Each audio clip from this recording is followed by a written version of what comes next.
In 1918, I lived in Sequoia County. In 1918, my family was living in South Philadelphia. In 1918, we were living in El Paso, Texas. I was born and raised in Baltimore.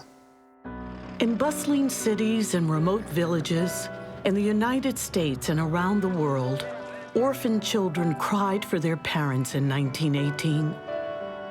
People of all cultures struggled with the same terrible threat. And within a matter of months, as many as 50 million would be dead. In the United States, the death toll reached 675,000, 5 times the number of U.S. soldiers killed in World War I.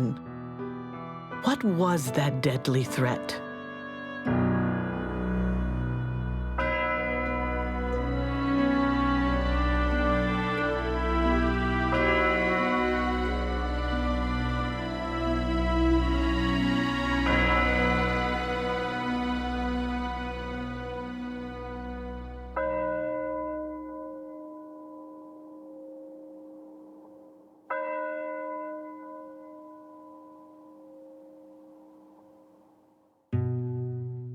There was many, many people that died.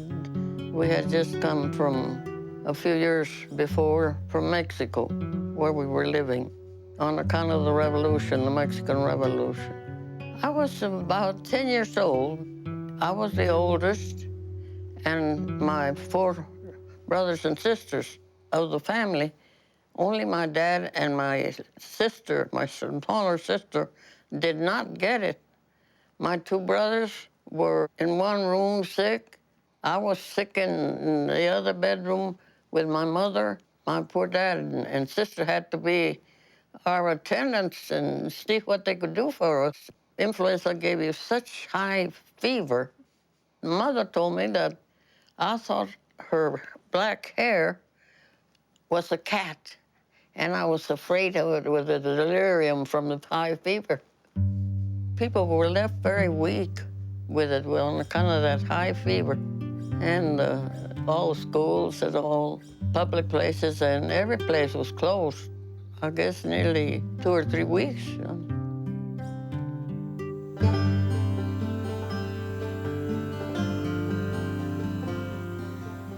I was 8 years old. We lived near my dad's mother, and she and her daughter and 2 grandchildren were living close to us. And when they got the flu and got sick, my parents, we just moved in with them to where my mother could nurse all the patients and take care of them. At that time, my mother was 25 years old, and she had 3 children. And she was expecting another baby in May, and this was in February, and she'd taken care of 8 patients at one time, very sick patients with the flu, with no convenience, no modern facilities whatsoever. And Mother had to get the wood to keep heat in the house, to keep all those fires going, plus do the nursing care with 8 patients.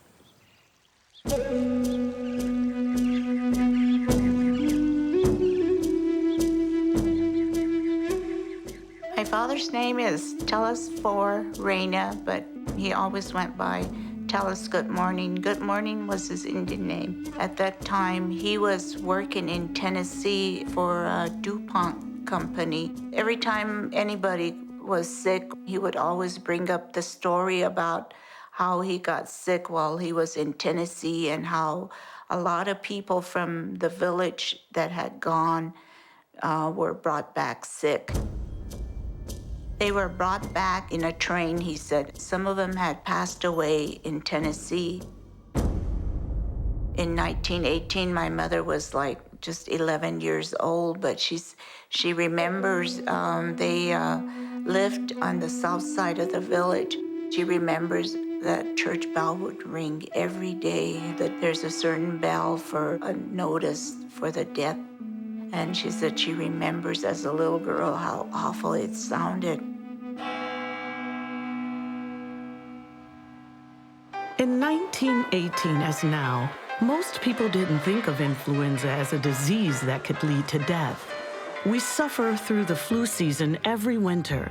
In the U.S., the flu season usually peaks between January and the end of March.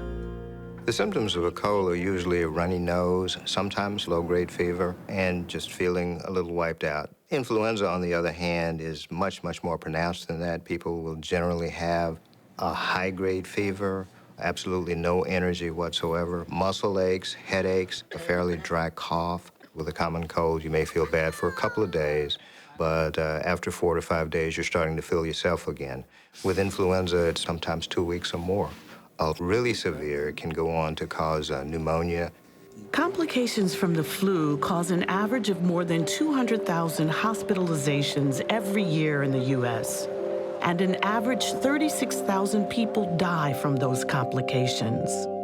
During seasonal influenza epidemics in the United States, there are certain groups that are at higher risk for complications. Young children, in particular, those less than 2 years of age, elderly people, particularly people 65 years and older, persons of any age who may have certain underlying chronic conditions, for example, asthma, chronic lung disease, chronic cardiovascular disease, and in addition, pregnant women are at higher risk for complications from seasonal influenza. While seasonal influenza is a serious health threat for people at risk of complications, the outbreak of influenza that swept the nation in 1918 and early 1919 killed over 500,000 people in the U.S. when the population was only a third of what it is today.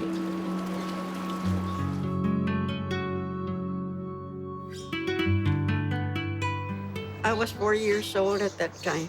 I was living at the Trujillo Ranch in Members, Faywood, New Mexico. My mother was the midwife, and she tended to the people, delivery of babies and all that kind of thing. She used to take me with her to go and visit the new mothers, and I loved to go see the new babies. And I cried because at that time she didn't want to take me with her because she was tending to the sick and the dying. But the miracle about it is that she didn't get it. And according to her, none of us at home got it either. She would tell me about how people would die, sometimes two in the same bed, and they had no funeral services or anything like that. They would just carry them off to bury them.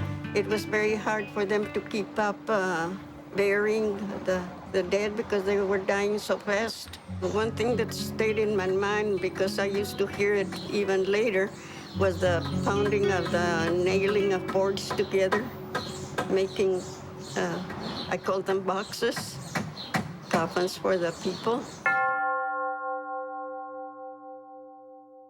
Whether people called it influenza, the grip, or the Spanish flu, it was clear this was not the flu that comes every winter. Today, we know that influenza is caused by a virus, the influenza virus. We know that the virus spreads from one person to another through droplets when people cough and sneeze, or through contact with the virus on someone's hand or a contaminated surface. In 1918, no one knew what caused it, where it started, or how to stop it. They were scared because it happened so rapidly. They didn't know what was going on, what was happening, why. There were few communities in the U.S. so small or isolated that they were sheltered from the waves of deadly disease that swept around the world. The influenza of 1918 even touched remote Inuit villages in Alaska, sometimes killing every man, woman, and child, or killing the adults and leaving the children with no one to care for them. The 1918 influenza struck some native peoples in the Southwest very hard, too. I don't think the doctor resided here, but he came from Albuquerque. A lot of our people, older people, didn't speak the English language, so my dad would interpret for him what he was asking them to do, how to take care of themselves. They would work from early morning till late night, trying to visit every home in the pueblo.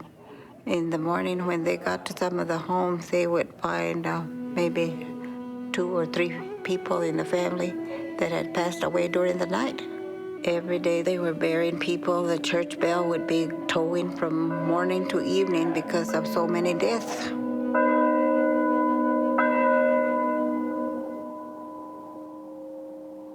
The Bureau of Indian Affairs sent Dr. D.A. Richardson to investigate the situation in the pueblos near Albuquerque, New Mexico.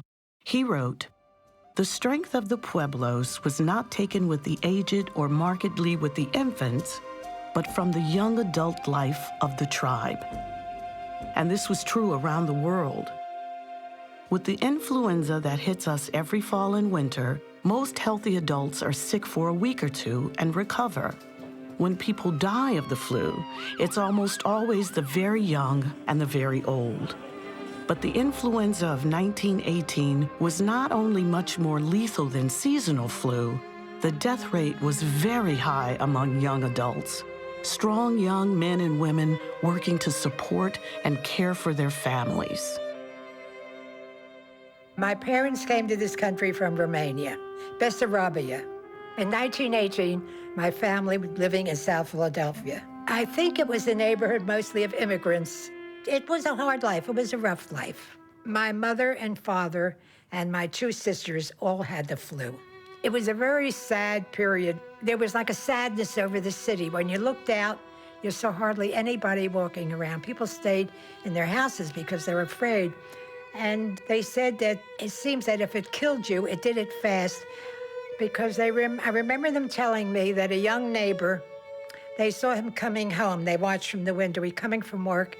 And the next afternoon, they saw him carried out. He died. Of all the cities in the U.S., Philadelphia had one of the highest rates of sickness and death and the most disruption. The city resisted putting measures in place that might have limited the spread of the flu. Measures such as prohibiting public gatherings where the flu could spread easily. The city allowed a large parade to take place to raise money for the troops fighting World War I. Although the marchers and crowd wore gauze masks, many people caught the flu from those who were already infected. Baltimore fared almost as badly as Philadelphia. Soldiers at Camp Meade, south of the city, became sick in mid-September, and by early October, there were 2,000 cases in Baltimore. Officials hesitated to close schools and other meeting places, which would have reduced contact between the sick and the well. Hospitals and funeral homes were overwhelmed, and the workers who kept the city and its businesses running were too sick to get out of bed. Bethlehem Steel went around and got all these men from down south to operate the mills, and there were just thousands of men coming off from the mills. My father worked for the Bethlehem Steel Company's bakery. The only black baker they ever had was my father, Henry Lindsay. The people were very kind to one another, and there was a place where everybody looked after one another. In the barracks, nobody lived in there but the men who worked for the Bethlehem Steel. Some of them in there died, and the men who were around them didn't even know they were dead. Come home and had the man dead. Don't know how long he'd been dead. Because they went to work. Could leave him there in the morning, come back, he's dead in the evening. My mother was sick and everything, and they quarantined us. We didn't visit nobody, and nobody visited us except this lady. This Mrs. Kizzy Thornton. She went round helping everybody who was sick. And I declare that lady never got sick or anything. Back in 1918, I was between 10 and 12 years old, I would say. And I got the flu, and it was just my mother and I. We were two of my friends. We went to elementary school together, and both of them were stricken with the flu. And I would go out to then Bayview Hospital to go visit her. And they'd put her out on a porch in the cold winter time, and they had blankets and a hood on her. But she died. Both of them died at a young age. People didn't understand, and there was no vaccine, but your parents did the best they could for you. The influenza of 1918-1919 was a pandemic, an outbreak of disease around the world which caused serious illness and death. Why was the influenza of 1918 so much more deadly than the seasonal flu we experience every winter? What was different about the influenza virus in 1918? The seasonal influenza viruses that cause annual outbreaks, epidemics in the United States during our fall, winter, and early spring, those are influenza viruses that are circulating among people worldwide. And they are evolving, they're changing just a little bit, but they're human viruses. And so some percentage of the US population and the world's population gets infected every year. Some become ill. Some percent recover from a self-limited illness, and all of these people who survive will have some immunity. Other people get vaccinated, and we receive some immunity through that vaccine. So there are two ways to acquire immune protection. One is through natural infection, in which you recover, you survive, then you have immunity. The other is through vaccination. And vaccination stimulates our body's immune system to produce antibodies against the specific virus strains that are contained in the vaccine. An influenza pandemic is different. An influenza pandemic is the emergence of a very new influenza A virus to which most of the population has not previously been exposed and does not have any immunity, no immune protection. And so what you see is very high numbers, very high percentage of people becoming sick worldwide. In the last 100 years, new influenza viruses have caused 4 pandemics in 1918, 1957, 1968, and 2009. Ultimately, they come from birds, wild waterfowl, ducks and geese, and various other birds. They can get into domestic poultry, chickens. They can also, as we know, get into human beings directly, pigs, various aquatic mammals. They can get into horses. They can get into dogs and cats. So they can take any of these paths, and in theory, they could end up getting into people by either coming directly from a bird or going through a circuitous route in another animal. By a variety of mutations that occur for a number of reasons, these types of viruses can, under certain circumstances, adapt themselves to other species. And then as they propagate themselves in these other species, they adapt themselves better to spread from pig to pig, or from bird to bird, or from person to person. And the host we worry about the most, obviously, from a human health standpoint, is the human species. One of my dad's sisters lived pretty close to us, and she had a family of 4 children and her husband, and she was expecting, and she taken the flu, and of course, she passed away she was very sick, she passed away. The ladies that taken the flu that were pregnant, all we ever knew died, and my mother didn't get it.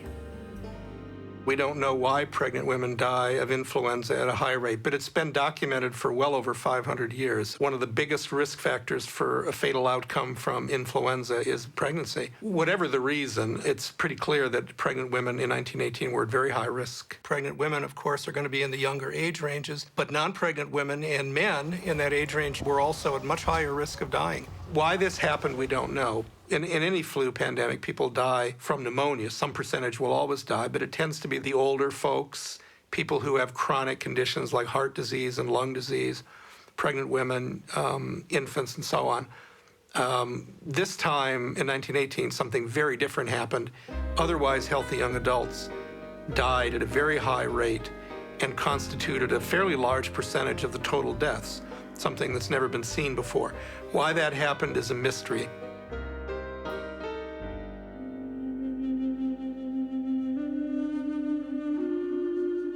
Brevik Mission is northwest of Nome, Alaska, on the Bering Sea.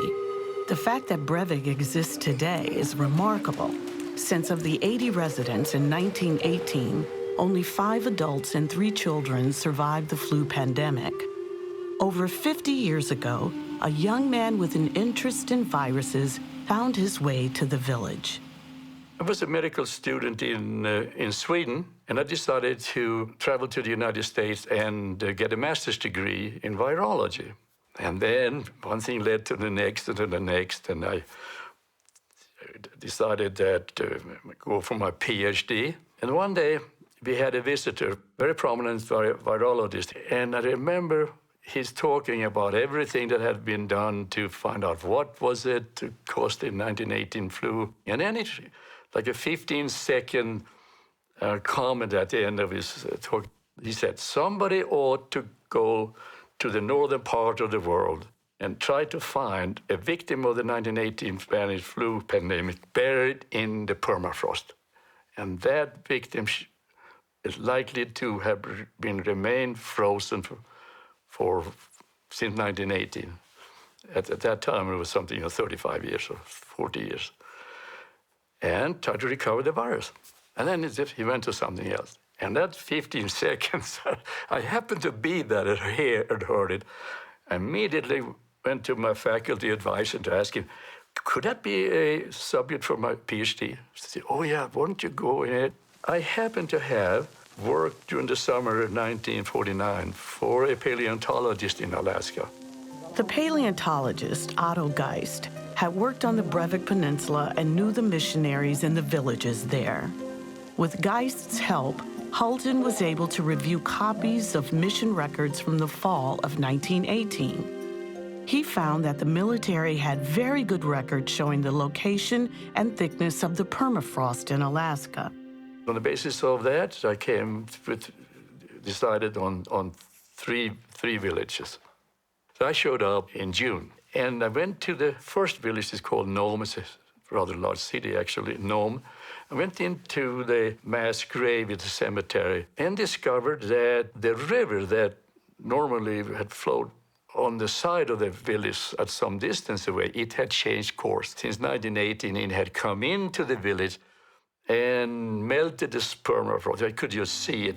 And then I engaged a bush pilot to fly me to another village called Wales at the Bering Strait. I found where the mass grave was, clearly marked with a large cross. And the bluff had fallen onto the beach and almost excavated or invaded the mass grave. So I figured there is no permafrost here. So the bush pilot flew me to what today is Breivik. But there was no way to land there. I had to land on the beach at some distance away in another village. And then I had to cross some water with a whaleboat. Got across this really sizable water, and then I had to walk about 6 miles in soggy tundra. It was just beginning to melt, and then went on to Breivik. They had a village council, the Council of the Elders, and it's a matriarchal society. So the eldest woman of the largest family makes decisions or heavily influences decisions. And little did I know that was going to be very important later on. Fortunately for me, there were 3 survivors of the 1918 pandemic still alive. So I asked them to please tell the other members here of the council what it was like in that November week when 90% of the village died.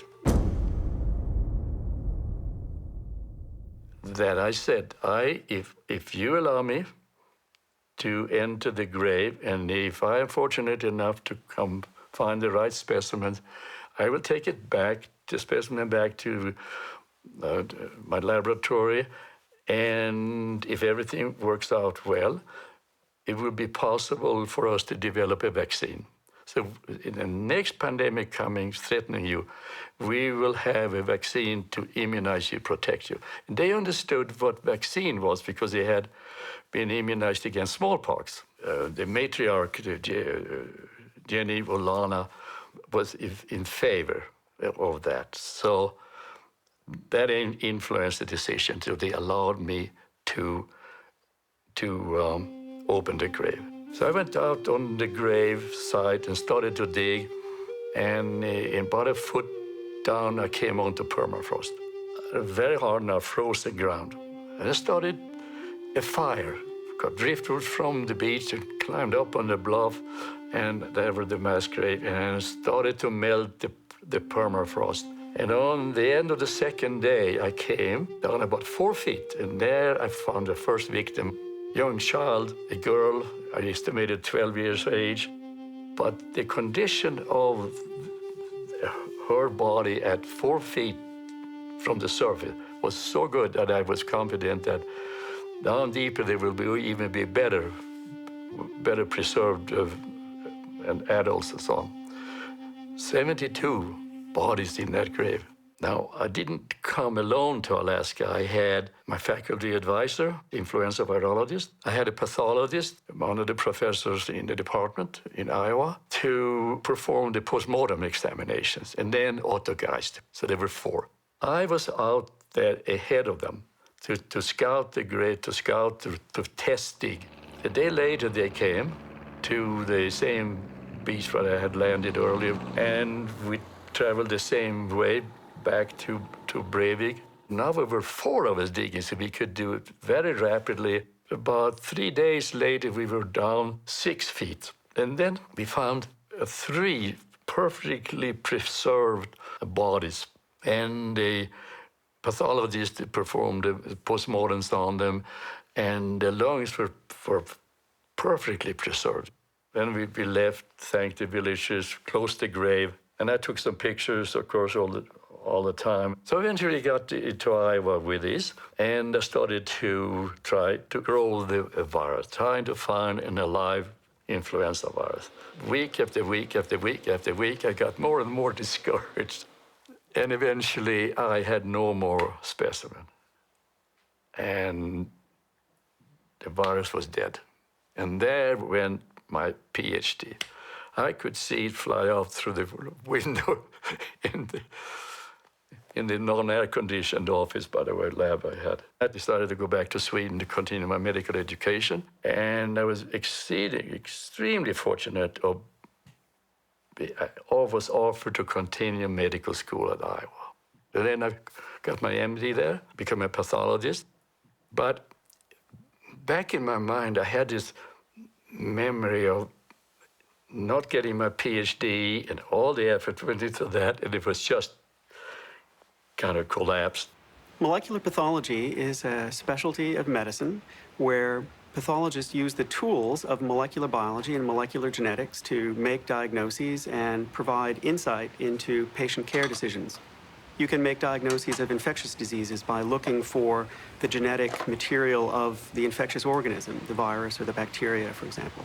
I was in the National Cancer Institute as a pathologist in the 80s, and in 1993, I moved to the Armed Forces Institute of Pathology to set up a new group devoted to molecular pathology, both for clinical molecular pathology as well as research. And one of the things we had to do for both sides of that is to work out ways to recover genetic material from typical biopsy material. The tissue repository at the AFIP goes back to the Civil War, so they have a huge collection of millions of tissue samples reflecting all aspects of clinical disease, tumors and infectious disease, including autopsies of soldiers who died of flu in 1918. I wanted to think of a project that would highlight the utility of having such an old tissue archive as well as our new molecular techniques in which we could do analyses. And the way those two things came together in my mind was to go after the 1918 flu. We thought that it might be possible to recover fragments of the genetic material of the virus still preserved in autopsy tissues of people who died in 1918. When we started the project, there were really 2 fundamental questions that we wanted to answer. That is, 1, why was this virus so particularly virulent? Why did it kill so many people, especially young, healthy adults? And secondly, where did this virus come from? We were hoping to learn from what we see in 1918 to apply it to the future so that we could understand how pandemics form and why particular flu viruses cause more disease than others. These tissues were extremely old, and it was not clear that we could actually recover any genetic material at all from these samples. We had to work out techniques and continue to refine the techniques to extract nucleic acids, DNA and RNA, from these samples. We had started this project in 1995, and it took over a year to find a first positive case, to work out our techniques to make sure that we actually could find influenza.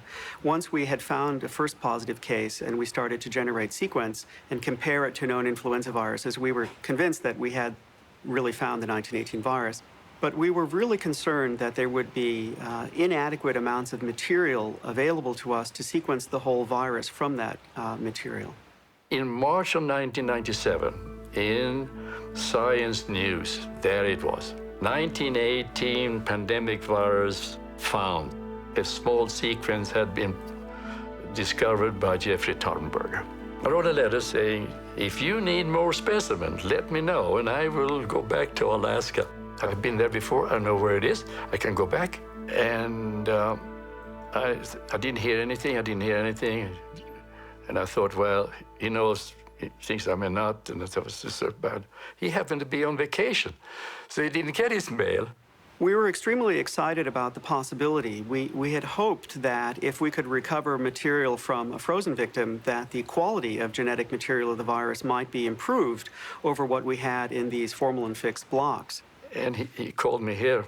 So he asked, when can you go? I said, I can't go this week, but I can go next week. And I called up to Breivik. Now, this time, when I come the second visit now in 1997, it so happened it was in August. And that is a much better time to dig in the permafrost. I want to see the missionary. It's another one now. Pastor Brian Crockett is his name. He's still there. And he knew of the excavation that I had carried out in 1951. And he also knew that I had to get the permission to do it again. So he said it was very difficult. You may not be able to get a permission this time. But I will introduce you to Rita Olana. Eh? She was a matriarch at 1997. And little did I know that her grandmother was Jenny Olana. That was it. It would never have happened otherwise. Everything doesn't go wrong all the time. It just looks like that, but it did. Here it is. Crucial. Dr. Holton presented his case to the Breivik Village Council, including Rita Olana. He made sure they understood that the virus was dead and could not cause disease. I also told them how important it is because your participation, this is where it begins. And you're part of the team now, the villages of Breivik, and I'm the specimen collector, and then Dr. Tarnberger in the Armed Forces Institute of Pathology. These are the three, but it begins with you. And I got the permission to go. I figured no one wants to go in a grave with bodies. So I all set to do it myself. And so one of the members said, would you like to have some help? 4 young men, Eskimos, assigned by the village council, assigned to help me. Because I photographed it with me, I knew where the grave was. So I marked it off. At the end of the first day, we were down to about 4 feet, and I didn't see anything at all. And 5 feet, and the following day, I noticed that there's some bodies at 7 feet. Found a skeleton, and then next to the skeleton was a woman, and perfectly preserved. With clothing had fallen off, rotted away, but I could see the skin, and it was of an obese woman. I started to do the postmortem, and then I took the rib cage off, and there exposed the lungs. And they were the textbook picture of a person who had died from acute viral pneumonitis, exactly what I needed. The subcutaneous fatty layer, Lucy, and fat inside, of course, also, that had protected the lungs from the occasional thaws of the permafrost that had reached 7 feet down. The Eskimos are not obese. There's not that much food around, and they were active and they had hard work, in particular in 1918. So find one who had extra calories, storage calories. That's just remarkable. And here was a woman who had ample food, had a good husband, good seal hunter, walrus hunter, brought all this food for her. Can you imagine how fortunate? And then I decided before I leave, I'm going to make new crosses, show my gratitude to the village. I had photographs of the original crosses. I knew how tall they were, the width, everything. I finished my work with the crosses at 1 o'clock, and about 8 o'clock the next morning, the high school kids came and they helped me put the crosses in. And about an hour later, the bush pilot landed, and I got all my specimens on board. And then I shipped them to Jeffrey Tarpenberger. The advantage that we had was that the formalin-fixed autopsy tissue samples were extremely tiny, just the size of a fingernail, and so were very limiting, where he was able to provide us large sections of an entire lung, so that even though the quality of RNA was lower, we had so much more material to work with, it became absolutely clear that we would be able to sequence the rest of the virus from that material. And I figured it would take weeks and weeks before he had any inkling of that the specimens were good. Like 10 days later, he called and he said, Joel, we have it. Specimen is good. And we have lots of specimen. Great material, and this is going to be wonderful. It was a great day for me because I started in 1955, and finally in 97, here it is, made it. But again, without the Eskimos in Breivik, nothing would have come. The effort to sequence the entire genome of the 1918 virus from beginning to end took 10 years. It was a very laborious process. Or more than 13,000 pieces of genetic information that had to be put together as a total. So if he gets a sequence or a stretch of the gene, a little piece. So he has it, looking at it here, and her gene is this long, when it's fully built. And this piece, where does it fit in here? Fit in here? Or is it in this end here? Or is it this way? And what comes to the left and the right? And day after day, month after month, putting these things together, year after year. So 13,000 pieces plus pieces had to form this proper place. And it's incredible. It's clearly a virus that was human adapted, but genetically it's very bird-like in its sequence. It's very avian-like. And so what we think is that it is an entirely avian-like influenza virus that somehow adapted to humans. We now know that there are a number of mutations in several of the genes that are absolutely crucial in the adaptation to humans. And so you could imagine using these mutations as a screening tool to assess the significance of a bird strain as to whether it was actually moving along the path that would make it adapt to humans.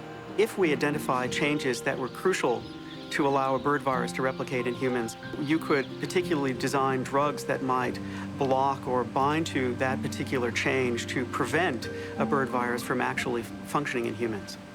The 1918 flu had as its most unique feature the fact that it had a high propensity to kill young adults ages 15 to 40. Even having the entire sequence of the virus in front of us, we do not yet understand why it behaved in that manner. I favored the idea that people in that particular age group might have had the wrong sort of immunity to the 1918 virus, some kind of immune response that actually made them more susceptible to die. In people older than about age 45 or 50 in 1918, there might have been pre-existing immunity to viruses similar to the 1918 virus. We're trying to identify influenza virus positive autopsy tissue samples from before 1918 to try to help us figure out this problem. Jeffrey Tarpenberger's right-hand woman, Anne Reed, very accomplished. She was sent up with a plaque from the AFIP to present it to the village council. If this Tarpenberger's work brings antiviral drugs and good vaccines and the savings of hundreds of millions of lives, it began with Rita, Olana, and Jenny Olana. Another question about the death toll in the 1918 flu pandemic was how people died after they became ill with the flu. Dr. Taubenberger and Dr. Morens examined not only the autopsy tissues in the AFIP collection, but also autopsy reports from all over the world of people who had died of pandemic influenza. we find that the vast majority of people dying died because of secondary bacterial pneumonia. What we think happened is that a very virulent influenza virus caused such an extensive inflammatory response in the lungs and caused such tissue damage that bacteria like strep or pneumococcus that are very commonly carried in the throat of normal individuals could spread down into the lung and cause a disease that would ultimately actually kill the person. The evidence of the bacterial pneumonias, I think, helps explain why you had such high mortality in military camps, particularly. While this is very important in trying to understand what happened in 1918, it also has significant implications for pandemic planning in the future. We've really seen an explosion in information about influenza in the last 10 or so years because primarily, I think, of sequencing of the 1918 virus, but also the unusual events associated with the H5N1 virus, the bird flu virus. We've been watching this particular avian influenza virus for over 10 years now. These viruses are highly transmissible from bird to bird, and they can destroy a flock of birds. But the most important thing from the public health perspective is that humans who have very close contact with the infected birds occasionally can become infected by this virus. Over 60% of those who have become infected have died. Many more people have been exposed to the virus than have become infected.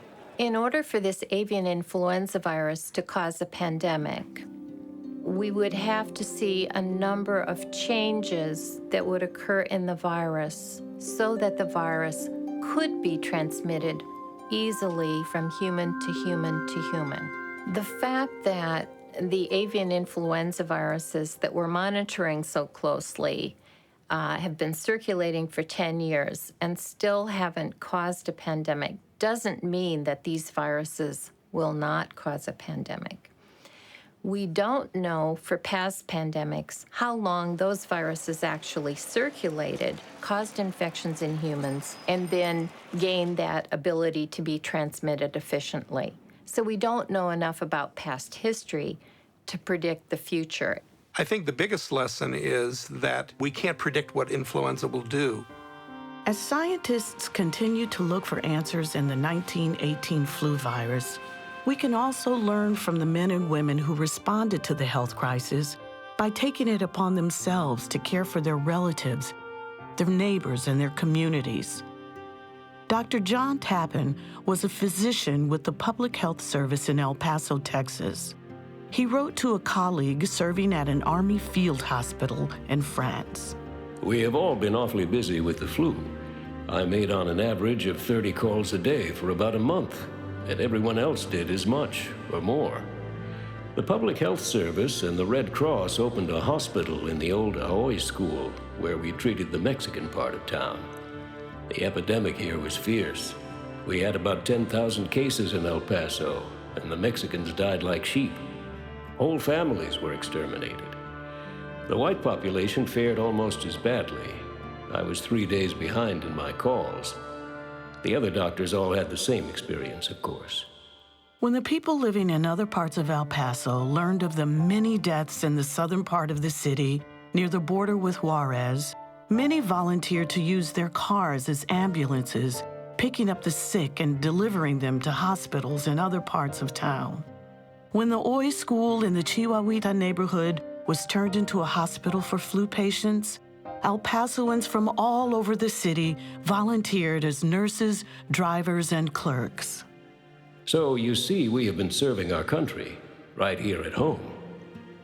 That epidemic helped the community to get together because everybody helped that could, gave their houses or their help or whatever the people needed that needed it, you know. So that helped the community, both Juarez and here.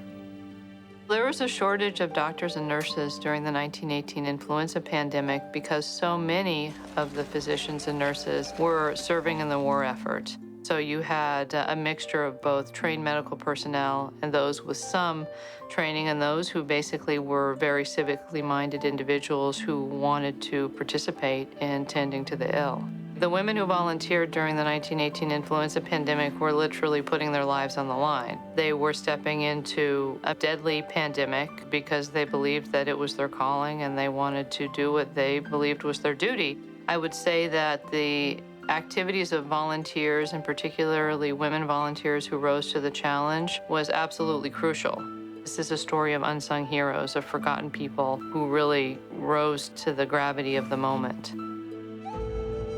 In villages in Alaska, for example, the whole village would become sick at once. There'd be nobody to provide food, nobody to provide shelter. These things can make a difference. And even in wealthy nations like the United States, the conclusion at the end of 1918 and 1919 was that the single most important thing that could save your life from flu was good nursing care. Not medicines, not doctors, not hospitals, but good nursing care. When you first read those things, you're likely to say, oh, that can't be true. What could they do in those days? You know, what's chicken soup going to do? What's a blanket going to do? I believe the data, they're strong, and some of the best and smartest physicians, nurses, and other observers said it again and again, good nursing care. Even though no one knew what caused influenza in 1918, some communities took steps to prevent the spread of the disease. In our group at the Center for the History of Medicine, we have been looking at 43 American cities during that pandemic to see exactly what they did to stave off the epidemic, or what they didn't do for that matter, what worked, what didn't work, and what were their records. And what we find is that those that acted very early with a suite of classical public health interventions, things like quarantine, closure of schools, banning public gatherings, if they acted very early before the epidemic had a chance to spread to a lot of people, kept these measures on for a long time, and used more than one of these measures at the same time, those cities had a much better record in terms of cases and deaths than those cities that did not. I think there's a mountain of stuff that we're learning from the 1918 pandemic that applies to people today or in the near and distant future. We have learned from the experiences of the 1918-1919 pandemic, but that's only one of the factors that makes us better prepared to deal with influenza pandemics than the world was in 1918. There are extraordinary advantages. Some of them are pretty simple, like experience of what seemed to work in some cities, like social distancing and avoiding crowded places, things that were not necessarily fully appreciated. Some cities did it and did well. But most importantly, we have biomedical and healthcare and technical advances that we didn't have. We have vaccines. We didn't have vaccines then for flu. We didn't even know what the microbe was. When they were dealing with it, many people thought it was some strange form of a bacteria and not necessarily a virus. Number two, we have antiviral drugs, for example, Tamiflu and Relenza and others. We didn't have it then. We have antibiotics to treat the secondary complications, the bacterial complications of influenza. We have much better technologies to treat acutely and seriously ill individuals, like efficient, good respirators, intensive care units, people who have expertise in medicine that's acute care medicine. All of these things we did not have back then. We have them now. Our parents and grandparents had little warning or chance to prepare. But we know now that influenza has caused pandemics at intervals for at least the last 500 years. Public health officials have been preparing for the next flu pandemic, knowing that it could be a mild pandemic, as in 1968, or a severe, as in 1918. The world is watching a new pandemic flu virus, the novel H1N1 flu virus, which emerged in the spring of 2009. We know that the new 2009 H1N1 virus is in almost every country of the world already. Fortunately, so far, the 2009 H1N1 virus doesn't appear to have that level of severity that the 1918 one had. The 2009 H1N1 virus is affecting people differently than seasonal flu strains. The illness is most common in young people, children and young adults, but we're also seeing hospitalizations and deaths, in particular in people who have conditions that increase their risk of complications. Pregnant women have really been heavily hit by this virus. In the United States, and reports around the world suggest that Native populations may have a higher risk of severe illness caused by the 2009 H1N1 strain. We want to be ready, and we want to make sure that these populations are served and that they have good access to health care and to the vaccination. Everyone has the experience throughout the world that the best way to contain influenza is by getting a very efficient and safe vaccine. Vaccines, given the current technology, and even in more modern technology, you don't make a vaccine overnight. You have to first find out what the virus is you're dealing with, and then you go through a multi-step process in order to get enough vaccine to protect the population. That multi-step process generally takes several months, usually along the line of 6 or more months. Vaccination is a really important part of our response to the 2009 H1N1 virus, but it's important to say it's not the only part of it. We have a whole series of mitigation efforts and a whole series of communication efforts. Public health officials are fighting the spread of influenza with the health hygiene we learned as children. Stay home when you're sick. Wash your hands frequently with warm water and soap for 20 seconds. Practice cough and sneeze etiquette and avoid touching your eyes, nose, or mouth. At the start of a pandemic, that's the most efficient tool we'll have, in addition to, obviously, social distancing, like staying home when you're sick and so on. But, you know, we're a community that hugs, that shakes, that have elevators that you need to ride on to go to different parts of a building. We go grocery shopping and we need to push our carts. Everything you do, basically, you need to touch something that other people touch. And so that hand washing bit will be very critical. These good habits and vaccination also prevent the spread of seasonal flu. An annual immunization for the seasonal flu helps people stay healthy and helps health workers prepare to vaccinate the population during a pandemic.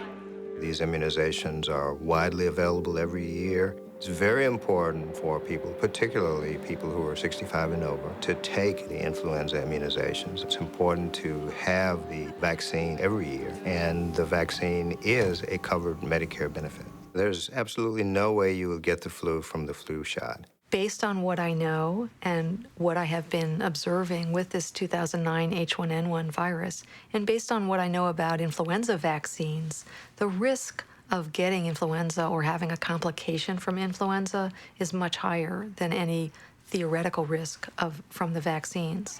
It's important for people to know that not getting vaccinated also puts you at risk. 100 million people get influenza vaccine every year in the United States. They have a strong safety track record. And the 2009 H1N1 influenza vaccines are being made exactly the same way that the seasonal flu vaccines are made. A long-term goal for scientists working on flu vaccine is to develop a vaccine that would protect against all seasonal and pandemic influenza. We generally refer to that as a universal influenza vaccine. And I think there's a real possibility to that. I don't think it's going to be easy to do. What we're working on, when I say we, I mean the scientists in the field, is to identify the components of all influenza viruses that don't change as the virus drifts or even shifts. And then you've got to put that in what we call an immunogenic form, namely a form that when you inject it into a person or you spray it into the nose of a person, that person will make an immune response that's very robust. There are a lot of people working on it. It's a high priority project. Every year, we have fewer elders to remind us of the terrible time they, their families, and their communities endured in 1918 and 1919. But we need to keep those memories alive. There's a lot of things to be learned from continuing to study the 1918 flu. I think the important lesson is that pandemics can be very serious, but also pandemics can be widespread but not that serious. There's a gradation of severity of pandemics. You always must prepare for the worst case scenario. Even though you might have a mild pandemic, like occurred in 1968, or an intermediate pandemic that occurred in 1957. The current pandemic is much less severe so far than the planning scenarios that most of us had had. It could be that it becomes less severe and doesn't affect a lot of people. It could be that it becomes more severe and mutates to a deadlier virus, which would be terrible and very difficult to manage. It could be that it continues along the way it's been so far. Only time will tell. We have to be ready to pivot and respond differently if the virus changes. The one thing you could predict about influenza is that it's unpredictable. We still know much less than we'd like about influenza, but the experiences of the individuals who endured the pandemic of 1918 and the research into that pandemic continue to contribute to our understanding of the disease. We are infinitely better prepared now than we were 100 years ago, back in the beginning of the 20th century.